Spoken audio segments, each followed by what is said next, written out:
하나님의 말씀 사도행전 17장 11절에서 14절입니다.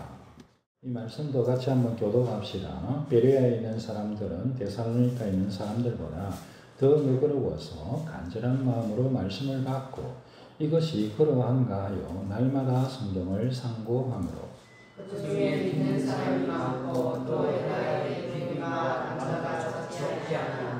데살로니가에 있는 유대인들은 바울이 하나님의 말씀을 베레아에서도 전하는 줄 알고 거기도 가서 무리를 움직여 소동하게 하거늘 형제들이 곧 바울을 내보내어 다같이 가게 하되 실라와 디모데는 아직 거기를 물렀다. 아멘. 지난번에 제가 잠깐 한번 말씀드렸는데 생각나는 예화라는 게 또 반복될 수 있으면 양해해 주시기 바랍니다. 어느 장로 고시를 치는 면접장인데요. 장로님이라고 하면 사실은 목사도 장로 중에 한 사람입니다. 가르치는 장로거든요. 장로라는 직분은 이제 그야말로 대단히 중요한 직분입니다.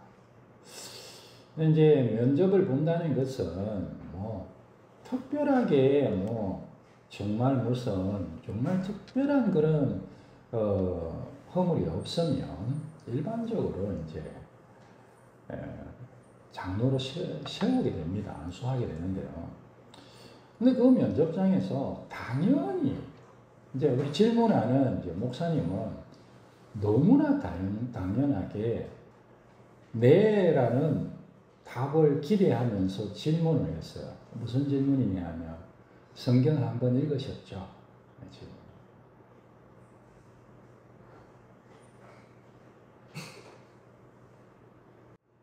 그런데 그분들 중에 일부가 대답을 안 하시는 거예요.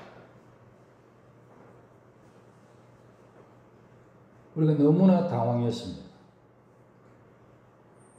성경 10번 읽으셨죠? 라고 질문한 게 아니고 성경 한 번 읽으셨죠? 라고 질문했었거든요. 그거는 네라는 답을 다 기대하고 하는 질문입니다. 세례교육 받는 게 아닙니다. 세례문답하는 게 아니에요. 세례문답도 원칙적으로 하면 성경 1독을 해야 돼요. 우리 가진 전통으로 봐서는 일반적으로 많이 그래 안 하는 게 다 하지만 세례문답을 하는 게 아니고 지금 장로님을 세우기 위해서 노회 목사님들이 고시를 치면서 면접을 하고 있는데요. 성경 한번 읽으셨죠? 네, 라고 다들 기대하고 10번, 몇 번 읽어서 부담스러우니까 그렇게 질문한 거거든요. 옆에 분은 20번 읽었다 하는데 나는 한 번밖에 못 읽었으면 좀 부담될까봐 그렇게 질문한 거였어요. 성경 한 번 읽으셨죠? 여러분, 저는 그분 잘못이라고 생각하고 성경 읽어도 잘못된 사람이 있을 수 있겠고 새벽기도 날마다 해도 잘못된 사람도 있을 수 있겠죠. 그러나 그래서 되겠나?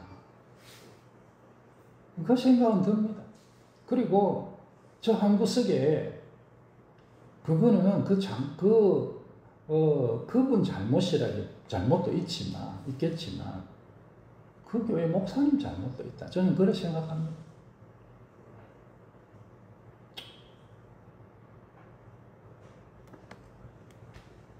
도대체 뭐라고 그렇게 생각하면서 그렇게 하는지 저는 사실 좀 이해는 안 돼요. 다 입장이 있겠죠. 다 입장이 있을 것이고 상황이 있을 것입니다. 그래서 제가 판단할 일은 아니지만 대단히 안타깝다.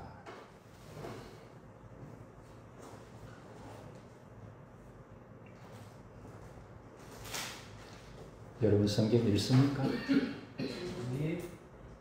읽으셔야 됩니다.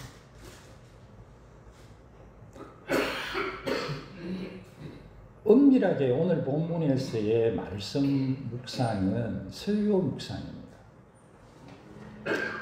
여러분은 설교를 묵상하십니까?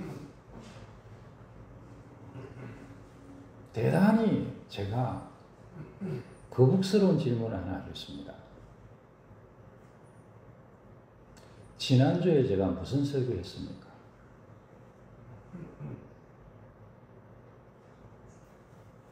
저는 여러분들을 정죄하고자 이런 얘기를 드리는 것이 아닙니다. 어떤 때는 저도 까먹습니다.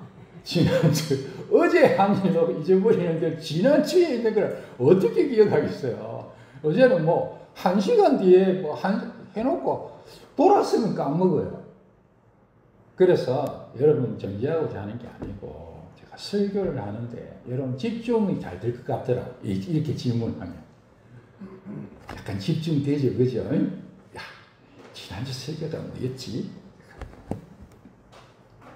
사실 거의 절반은요, 전문을 탁 나가면서 잊어버립니다. 제가 무슨 뭐 바울처럼 설교해도요, 빌리 그레이엄 목사님이 와서 설교를 해도 여러분 절반은 탁 나가면서 딱 잊어버립니다. 정상적인 어떤 과정입니다. 그래서 어떻게 해야 될까요? 되새겨야 돼요. 되새겨. 기억을 잘 해내야 됩니다. 우리 깜빡깜빡 계속 잊어버리기 때문에. 지난주에 제가 여러분 이삭이 기도에서 쌍둥이, 그렇죠, 에서와 야곱, 그 다음에 복중에서 서로 싸우는 얘기를 했죠. 조금 기억나시죠? 그 계획이 왜 이렇게 리마인드를 하면 기억이 나는 거예요. 전혀 기억이 안 나오시는 분도 괜찮습니다. 우리가 뭐 어제도 잊어버리는데 뭐 일주일 전에 뭐 기억하겠습니까? 이렇게 리마인드가 필요하다. 리마인드. 저는 뭐 상당히 고무적인 뭐 얼마나 믿을 만한 통계인지 모르지만 한국 교회 성도들의 5명 중에 1명은 하루에 성경 한 절 이상은 보는다고 나와 있더라고요. 뭐 그게 얼마나 정확한지 모르겠어요. 5명 중에 1명은 성경을 읽는다. 뭐 고무적이다. 근데 5명 80%는 성경을 안 읽고 산다는 거죠. 매일 안 읽는다라는 것은 일주일 내내 안 읽을 가능성이 거의 80~90%입니다. 여러분들이 나는 매일은 안 읽지만 매주 한 번 읽어요. 그냥 굉장히 좋은 습관이고요. 계속 유지하시기 바랍니다. 교회에 나오시는 분의 80%가 성경을 안 읽으면서 교회 생활하는 거예요. 긍정적으로는 20%는 성경을 읽는 거죠. 10대에서 25살까지 10대, 10대, 20대는 확률이 절반으로 떨어졌더라고요. 20%가 아니고 10%. 10명 교회 나오는 10대, 20대 중에 10명이 나오면 1명이 성경을 읽습니다. 근데 어느 정도인지 몰라요. 그러나 이제 그런 이제 통계가 있더라고요. 최근 통계. 요새는 AI가 잘 돼 있어가지고 AI한테 물으면 통계를 말해줘요. 제가 무슨 뭐 통계 같은 거 얘기할 때 이상하다 싶으면 AI한테 물어가지고 제가 잘못했으면 알려주십시오. 그럼 제가 더 고치도록 하겠습니다. 이제 90%의 젊은 친구들이 성경을 교회에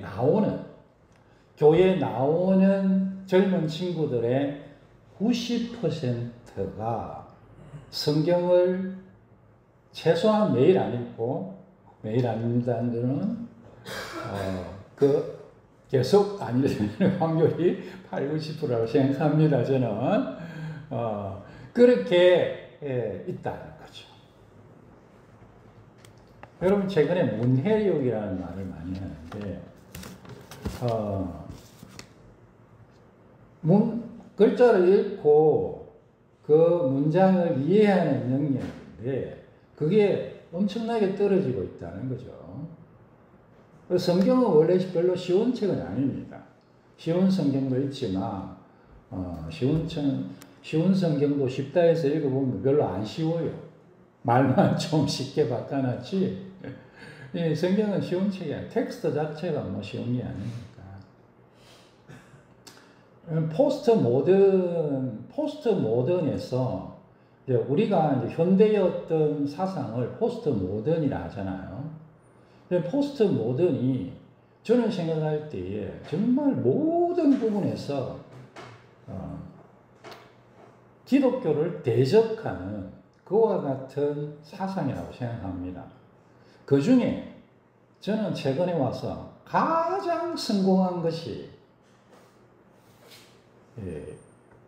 해석학 부분에서 있어서의 일이라고 생각합니다. 뭐 해석학이라는 게 뭐 대단히 있어 보이지만 그런 게 아니고요. 그냥 이런 거예요. 책을 읽는데 그 책의 내용을 어떻게 이해하는가에 대한 이야기입니다. 그 책을 읽을 때에 그 저자가 무슨 얘기를 했느냐, 그 책에 기록된 문자가 무슨 내용이냐, 아니면 독자가 그 책을 읽는 독자가 그 책을 어떻게 읽느냐, 이게 그냥 해석하기예요. 그래서 포스트 모던은 뭐냐면, 포스트 모던은요, 모던은 저자가 뭘 얘기하냐요, 모던이. 근데 포스트 모던은 독자가 어떻게 읽으나. 그래서요,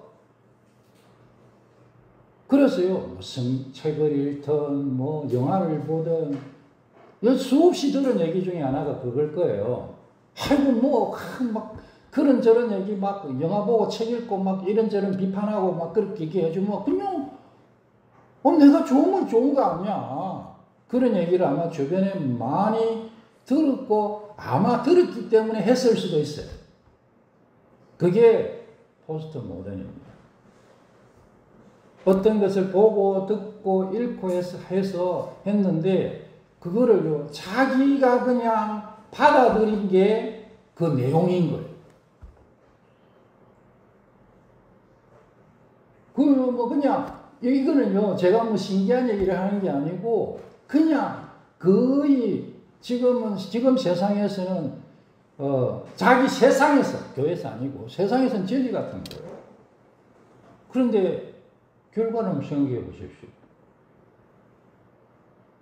가만히 생각해 보면 성경을 읽을 때에 성경의 내용이 뭔가 이렇게 생각하지 않고 성경을 읽고 이 성경을 읽고 난 다음에 나는 무슨 느낌이고 나는 어떻게 생각하지 하고 자기 느낌과 자기 생각이요 답인 거예요.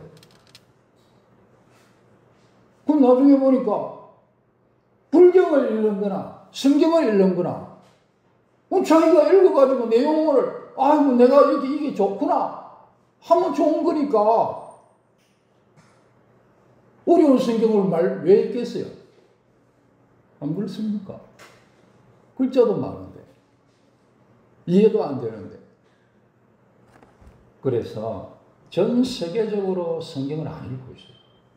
물론 다른 이유들 여러 가지 복합적으로 들어가 있다고 생각하지만 그 근본에 있는 것은 이 해석의 문제가 포스트 모던에서 정말로 성경이 사람들에게서 떠나게 만들었구나. 참 너무 안타까운 사실이지만 여러분 중에 5명 중에 1명만 성경 읽는 거고 젊은 친구들은 10명 중에 1명만 성경 가끔 읽는 거예요.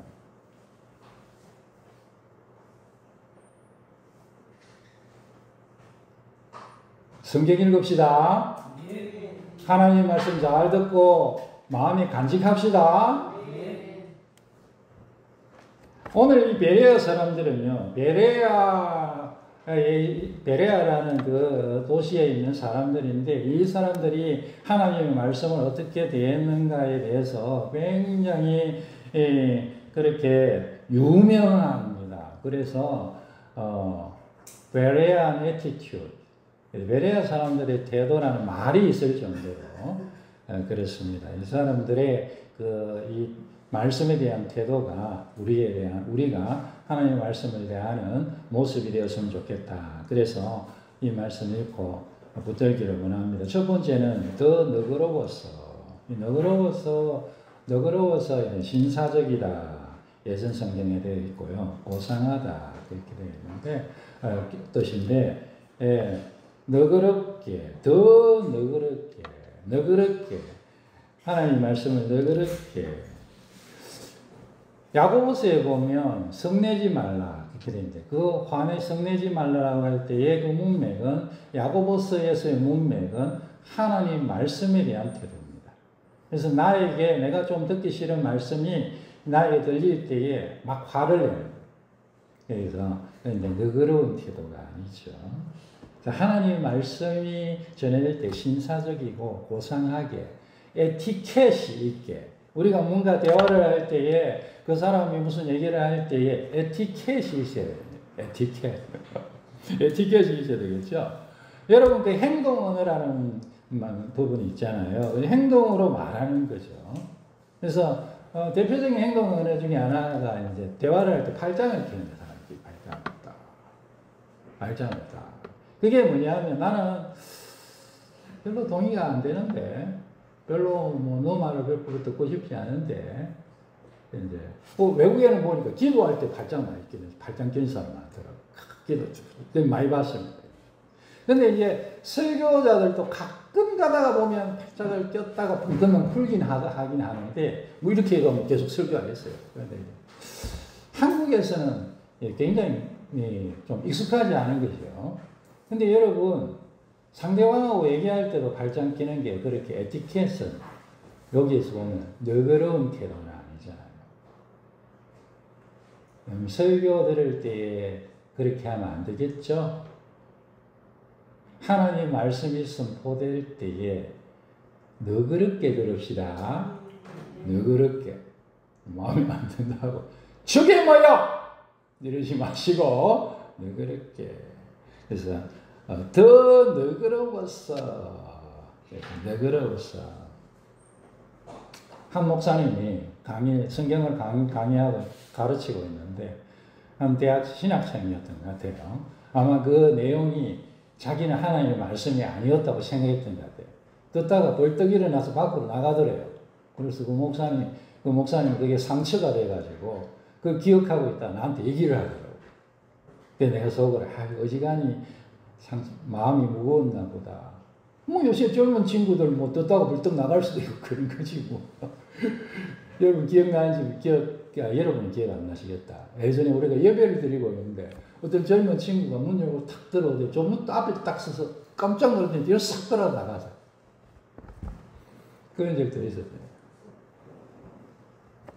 그런데 이제 여러분 그게 내가 생각하는 성경하고 이 성경 말씀이 다르다라고 생각할 때에 그럴 때에 조금 시간이 필요합니다. 그걸 적극적으로 탁 막 화를 내가 밀어내거나 행동으로 보이거나 그래 하지 마시고 너그럽게 한번 따라해 주시면 좋겠는데요. 동정적인 비판. 하나님의 말씀이면 아멘을 갖고 이게 하나님의 말씀, 내가 알고 있는 하나님의 말씀이 아니라고 할 때는 동정적으로 비판하고 그런데도 이건 정말 하나님의 말씀이 아니다. 그럴 때는 액션을 취해야 되겠죠. 처음에는 목사님 이게 하나님의 말씀이 맞습니까? 질문해야 될 것이고 왜 자꾸만 잘못된 이단적인 사상을 얘기하면 노회의 얘기해야죠. 제가 이단적인 사상을 막 설교 시간 얘기하면 여러분 노회의 얘기해야 돼요. 그리고 저를 바로잡든지 어떻게 하든 해야 될 거 아닙니까? 교회를 지키셔야지. 아니면 다른 교회로 가시든지. 내 영혼이 살기 위해서 그렇게 해야 되겠죠. 그렇지 않은 경우에는 여러분 하나님 말씀을 너그럽게 들읍시다. 들려올 때 너그럽게 뭐 제가 설교할 때도 마찬가지입니다. 제가 무슨 빌리 그레함도 아니고 스펄전도 아니고 얼마나 부족하고 어눌합니까? 그래도 하나님 말씀이니까 너그럽게 들으십시오. 말씀 너그럽게. 그 다음에 간절한 마음으로 말씀을 받았다. 이 간절한 마음의 원래 뜻은 모든 열심으로 간절한 마음으로 완전 준비되었어. 하나님 말씀을 들을 때에 아이고 오늘 또 시간을 때워야 되는데 이거 옛날에 제가 수요 예배 드리듯이 수요 예배 20분 드리는데 한 5분 10분 늦으면 가서 예배 드리는 시간이 10분 15분이 막 끝나는데 아이고 오늘 또 잘 띄웠다. 아이고 오늘 또 막 예배 시간 잘 넘어가는군. 그렇게 예전에 저처럼 하지 마시고 하나님의 말씀을 향해서 간절한 마음을 가집시다. 완전 준비되어서 모든 열심으로 말씀을 받으시는 여러분 되시기 바랍니다. 그게 성경이 얘기하는 좋은 밭이에요. 말씀의 씨앗이 뿌려질 때에 길것 같은 밭에는 마귀가 와서 말씀을 뺏어가 버려요. 돌밭에도 열매 맺지 않고 가시밭에도 열매 맺지 않고 어느 밭에 열매를 맺습니까? 좋은 밭이에요. 여러분 말씀에 좋은 밭이 되시기 바랍니다. 할렐루야. 이거 얼마나 중요한데요. 아멘 합시다. 좋은 밭이 됩시다. 아멘. 모든 열심, 간절한 마음으로 말씀을 받읍시다. 모든 열심으로 완전 준비되어서 하나님의 말씀을 듣겠습니다. 그래서 토요일 날은요, 11시 이전에 주무세요. 토요일 날은 11시 이전에 주무십시오. 할 수만 있으면 9시에 주무세요. 잠이 충분히 잠들면 계속 안 일어나는 분은 8시에 주무셔도 돼요. 8시에 주무시는 분은 10시에 깰까봐 제가 그래서 그런 거지. 계속 주무실 수 있으면 8시에 주무세요. 토요일 날 그냥 1시고 2시고 그래 시간 보내시는 분도 있겠죠. 뭐 하면 시간 그렇게 보내세요? 산에 가서 산기도 하시는 분은 없잖아요. 토요일 날 토요일 날 밤을 쭉 보내면서 새벽 3시까지 인터넷 하다가 넷플릭스 보다가 유튜브 보다가 또 다른 거 하다가 눈을 끔뻑끔뻑 하다가 더 이상 못하겠는데 체력이 떨어져. 그래가지고 여러분 잠이 들어가지고 교회 오면 설교가 들리겠습니까? 학생들 우리 자녀들 공부하는 거에 어쩔 수 없다 칩시다. 공부도 저는 토요일 날은 그냥 12시까지만 하고 잤으면 좋겠어요. 그만 토요일 날은 그냥 12시 많이 제가 봐주면 새벽 1시 요즘은 늦게까지 자니까 8시간 자면 충분합니다. 우리 자녀들요 6시간 자도 되고요. 제가 이전에 교회가 염려가 되니까 하루에 4시간을 못 자겠더라고요. 그래 거의 한 10년을 지났어요. 그래 6시간 자면 충분해요, 여러분. 사실 낮에 졸리면 15분씩 잠깐 눈 붙이면 되죠. 근데 그거는 제 생각이고, 여러분 1시에 자도 9시까지 자면 8시간이잖아요. 그래서 공부하는 친구들도 새벽 1시까지만 하고 잤으면 좋겠어요. 그럼 밤에 자꾸 불을 밝혀가지고 저 얘기하는 거예요. 저도 옛날에 어떤 때는 새벽 3시까지 이거 새벽 기도 가야 되는데 어떡하지 이러면서 1시간 반 자고 벌떡 일어나고 새벽기도 가니라. 그럼 뭐 제대로 새벽기도 되겠습니까, 여러분? 그럼 주일날 빨리 주무세요. 빨리 주무세요. 뭐 할 일이 있으면 또 낮에 하시고. 그래 주일날은 8시에 일어나시든지 9시에 일어나시든지 좀 그래 일어납시다. 주일날. 요즘 뭐 젊은 친구들은 막 주일 되면 막 11시, 12시까지 잔다 하더라고. 우린 그러지 맙시다. 그래, 여러분, 모든 열심으로 말씀을 받자. 완전 준비되어서 말씀을 받자. 그래서 여러분, 말씀에 좋은 밭이 됩시다. 그 다음에 이것이 그러한가 하여 상고함으로. 이것이 그러한가 하여 상고했다. 상고했다.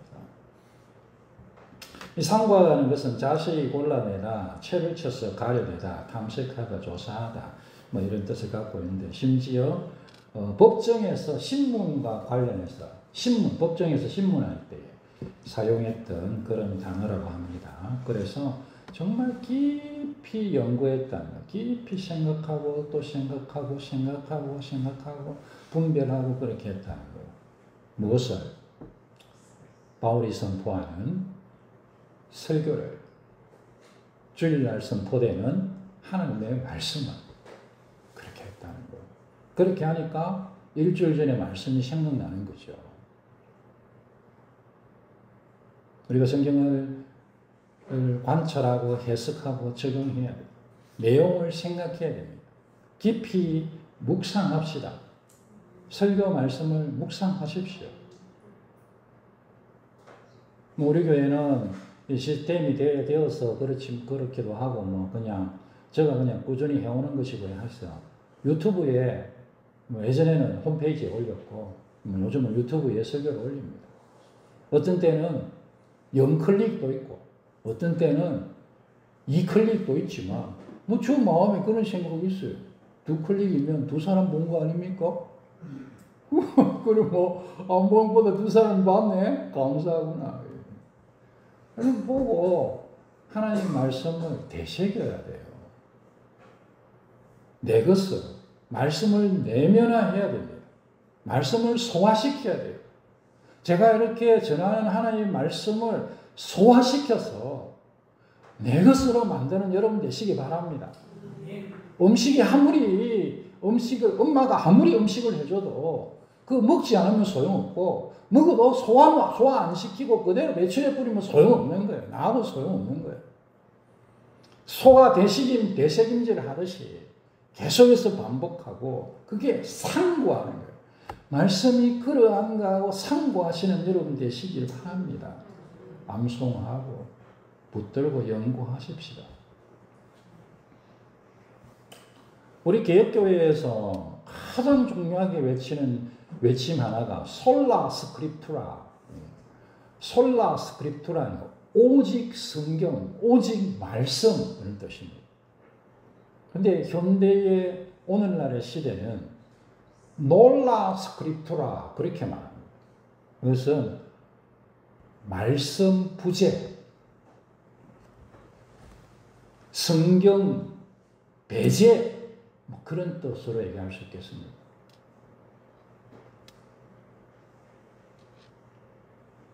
성경을 읽지 않으면 성경에서, 말씀에서 떠나가는 세상입니다.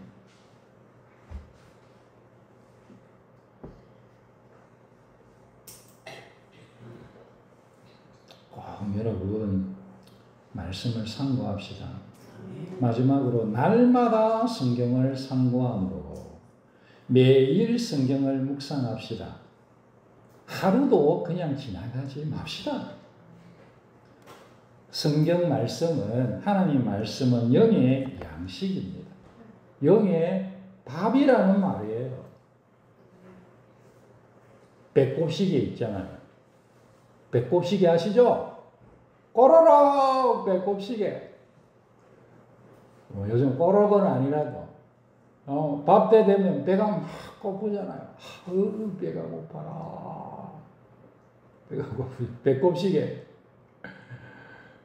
그 저는 최근에 어떤 때는 배가 어떤 때는 너무 고파가지고 내가 당뇨인가? 그래서 이게 당뇨인가? 당이 떨어져서 그런가? 배가 어떤 때는 얼마나 고픈지 막.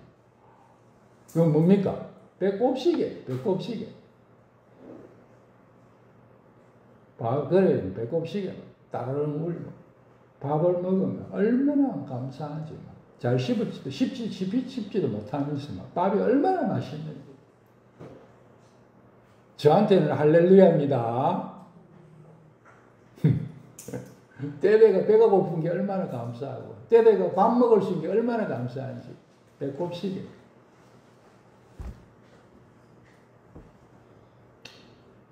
우리 영혼에 배꼽시계를 두십시다. 영혼의 배꼽시계를 둡시다. 내 영은 지금 굶주려서 죽어가고 있는데 뭘 먹어야 될 거 아닙니까? 뭘 먹일 겁니까? 세상에 그 더러운 것들을 먹일 것입니까? 먹을 겁니까? 배탈 나서 죽을 건데.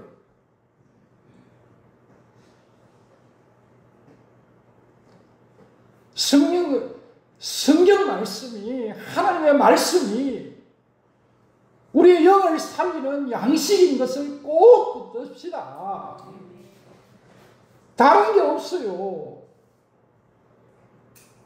다른 거 없습니다.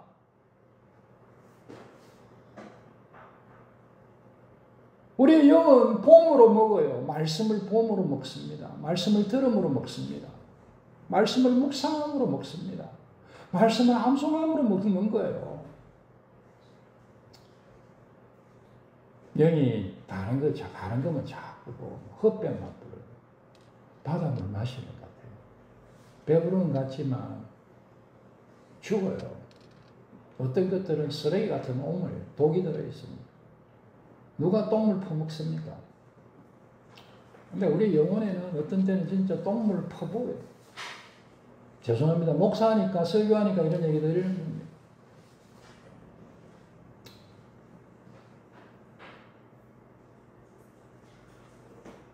우리 영에도 영의 배꼽시계가 있으면 좋겠습니다. 여러분, 얼람에다가요, 잠자는 얼람은 하지 말고 성경 읽는 얼람도 한번 설치해 보면 어떻습니까? 성경 읽기에 적당한 시간이 나의 삶의 라이프 스타일 중에 하루에 무슨 시간이 이 정도, 요때는 내가 성경 읽으면 좋겠다. 뭐 요일별로 설정할 수 있잖아요, 요즘은. 요일별로, 날짜별로 다 설정할 수 있어요. 그래서 뭐 이런 요일은 이런 날이니까 요때쯤, 뭐 목요일은 요 시간이 좋겠다. 그렇게 해서 그 말씀의 알람을 한번 설정하면 어떻겠습니까? 그렇게라도 기억나도, 어떤 때는 뭐 조금 오버한다면 여러분 알람도 요새는 뭐 자기 목소리 녹음할 수도 있대요. 그래서 뭐 알람에다가 자기 목소리 이렇게 한번 해놓아 보십시오. 성경 읽어라, 성은아. 성경 읽어라, 성은아.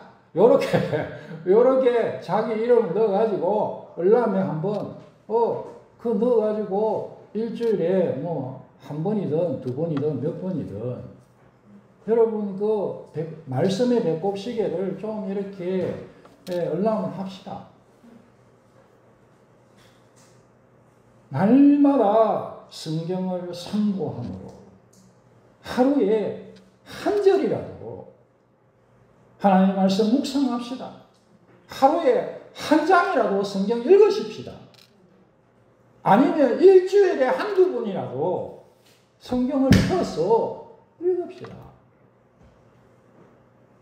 말씀의 홍수 속에 살아가고 있는데 성경이 얼마나 많이 번역되고 있는데 성경에 대해서 얼마나 무지한지 몰라요.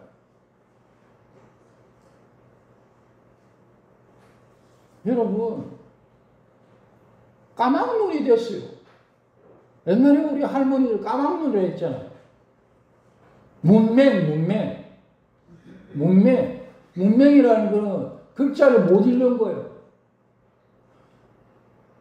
텍스트를 이렇게 문장을 보는데 그 글자를 못 읽는 거예요. 말은 잘 하시는데 글자를 못 읽는 거예요. 그게 문맹이잖아요. 문맹.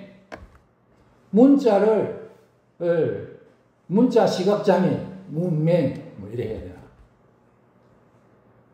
요즘은요 제가 생각할 때 많은 사람들이 성경맹이에요. 성경맹. 성경책을 펴놓고 어떤 경우에는 읽는데 무슨 말인지 하나도 몰라요. 그래도 읽으세요. 그래도 읽으시기 바랍니다. 몰라도요. 하나님이 천지를 창조하시며 소리내 읽다 보면 분명히 이거는 저는 확신하는데 분명히 하나님께서 그 말씀을 깨닫게 하실 것입니다. 내가 성경의 문맹인 거는 성경 안 읽어서 그래요. 옛날에 시골 할머니 중에 평생에 글자를 안 배우고 학교 안 가봤는데 여러분 얼마나 성경 잘 알고 얼마나 지혜롭습니까? 성경 통해서 한 걸 깨치신 거예요.